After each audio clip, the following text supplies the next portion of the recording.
విజయారెడ్డి కేసులో ఒక కొత్త ట్విస్ట్, సీసీటీవీ ఫుటేజ్ బయటకు వచ్చింది అని చెప్పి వార్తలు వస్తున్నాయి. అలాగే వాళ్ళని ఫాలో అవుతూ ఇంకో 4వ వ్యక్తి ఎవరో వచ్చారు అని చెప్పేసి కూడా ప్రచారం జరుగుతూ ఉంది. సో దీని గురించి ఏం చెప్తారు?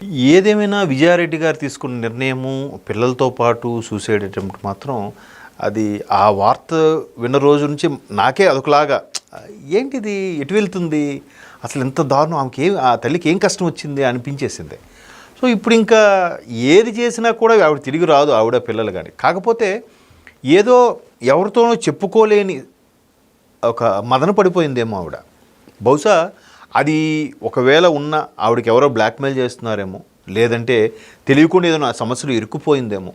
ఇట్లాంటి ఒక పర్సనల్ ఫ్యామిలీకి సంబంధించినవి అనవసరంగా రభస్ చేయడం నాకు ఇష్టం లేదు, ఫస్ట్ థింగ్. రెండోది ఇంకా ఫాలో అవుతున్నాడు, వాడెవడు ఫాలో అవుతున్నాడు. అసలు పోలీస్ వ్యవస్థ వాళ్ళు ఆల్రెడీ ఆమె ఎక్కడో పటాన్చేరో అటువైపు ఎక్కడి వరకు వెళ్ళినవి, ఆ మార్గ మధ్యంలో వెళ్ళినవి, ఎట్లా వెళ్ళింది, ఏంటి కారులో వెళ్ళి వచ్చినప్పుడు ఎవరిని కలిశారా ఏంటి, ఇవన్నీ చర్చిస్తున్నారు. కాకపోతే వాళ్ళు ఏదో గోప్యంగా ఉంచి చేయాలనుకున్నా కూడా మీడియా అత్యుత్సాహం వల్ల ఏమవుతుందంటే వెలుగులోకి వస్తుంది. అవతల వ్యక్తి ఎవడైతున్నాడో వాడు జాగ్రత్త పడిపోతాడుగా.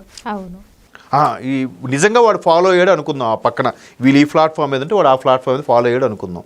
ఒకవేళ వాడే కల్ప్రిట్ అనుకుందాం కాసేపు, వాడు జాగ్రత్త పడిపోతాడుగా.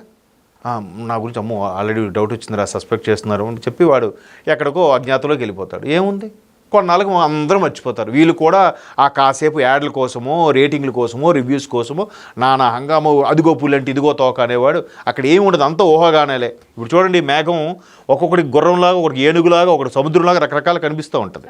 అలాగా వీడు కల్పించింది అక్కడ స్థానిక ప్రజలు ఎలా అనుకుంటున్నానంటాడు.